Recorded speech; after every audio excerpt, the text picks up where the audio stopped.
Сәлем. Бүгінгі тақырып Жанболат пен Жазира. Оны бастамас бұрын каналға тіркеліп, лайк басып, комментарий жазуды ұмытпаңыздар. Шоу-бизнес жаңалықтары әрқашан сіздерге алғашқылардың бірі болып жаңалық жеткізіп отыратын болады. Отау құрғанына 27 жыл болған Жанболат пен Жазира көпшілікті сүйсіндірді. Отандық танымал әншілер Жанболат пен Жазира отау құрғанына 27 жыл болғанын хабарлады. Танысқанымызға 29 жыл, отау құрғанымызға 27 жыл болғанына қарап бізді кәрі деп ойлап қалмаңыздар. Бұл жай ғана сандар ғой, деп жазды Жазира Байырбекова.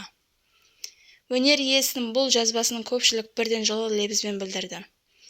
Олар ерлі-зайыптының әрқашанда жас көрінетінін жазды. Жарасымды жұптардың әрқашан жас көрінеді. Тамаша жұп, маған екеуі қатты ұнайды. Құдай бұйыртып, ата-әже болыңыздар. Бақытты әдемі ғұмыр тілеймін.